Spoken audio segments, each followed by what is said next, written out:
अविभाज्य भाग बनलाय. एकेकाळी दूरदर्शकाच्या एकाच चॅनलसाठी संपूर्ण गली जमायचे. ते काय म्हणजे इतिहास जमा झालाय. आज बोगटी, प्लास्टिक कर्माचा आतंक, खनिज उपलब्ध. मात्र आश्चर्याची गोष्ट अशी आहे की हजारो पर्याय असूनही अनेकदा आपण विचार करतो, खरंच टीव्हीवर आज काय पाहण्यासारखं आहे का?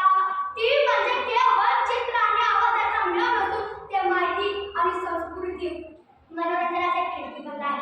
कधी सासू सुनाच्या मालकीचं तेच विषय मांडला जातात, तर एखादी दर्जा डॉक्युमेंटरी आणि किंवा माहिती पटाकल्या जगाच्या कोपऱ्यात घेऊन जातो. आजच्या धावपळीच्या युगात टीव्हीवर वेळेचे साधन राहिले नसून ते आपल्या माणुसकी विरघळण्याचे माध्यम बनला आहे. आपल्या आवडीनुसार योग्य अशा निवडण्याची कला ज्याला जमली त्याला टीव्ही मागच्या एक पडमागे समृद्धीत जग नक्की सापडले. चला तर मग या बुद्धिडब्यातून निकाल बनवण्याचा स्वाद कसा घ्यायचा हे माध्यमातून सांगणार आहे.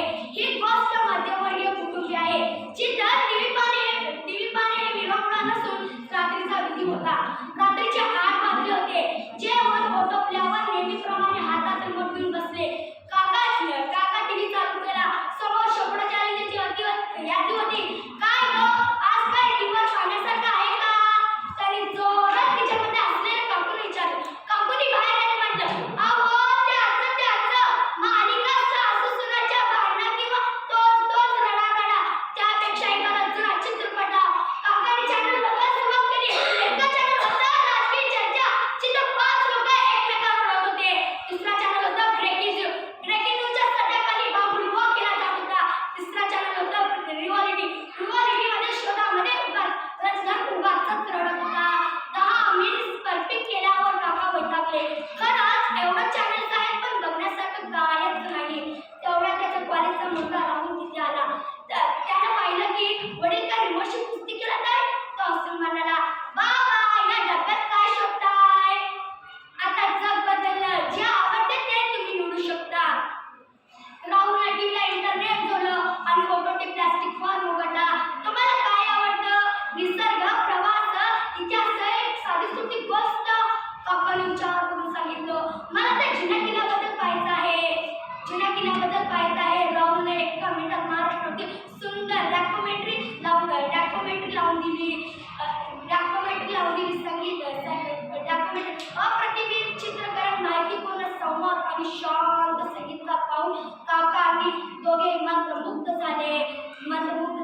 काका हसून म्हणाले, अरे वा, टीव्हीवर खूप काही पाहण्यासारखं आहे.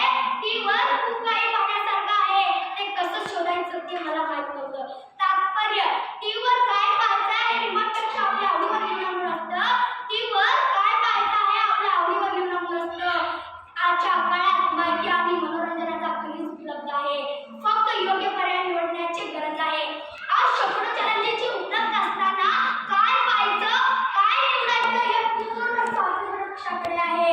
टीव्ही केवळ समोर सुरू आहे म्हणून ते पाहत राहण्यापेक्षा आपल्या आवडीचे आणि मूल्याचे कार्यक्रम निवडणे महत्त्वाचे आहे. निवडक पाहण्यामुळे वेळेचा अपव्यय टाळतो. पाहत असलेल्या गोष्टीचा मनावर सकारात्मक परिणाम होतो. प्राथमिक उद्देश आणि मनोरंजन असला तरी ती केवळ कर्मणी पुरता मर्यादित राहू नये. महत्व माहितीपर आणि शैक्षणिक कार्यक्रमामुळे आपल्या ज्ञानाचा भर पडतो. पर्याय डिस्कव्हरी, नॅशनल जिओग्राफिक सारख्या चॅनल्स किंवा विविध पाहिल्याने जगाच्या आपल्या एक दृष्टिकोनात व्यापक होतो. रिमोट हातात घेऊन रोज आम्ही चॅनल बदलतो.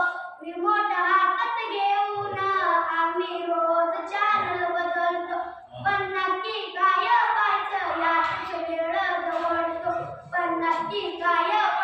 यातच वेळ दवडतो. कधी बातम्याचा पसारा, कधी क्रिकेटचा होश, आणि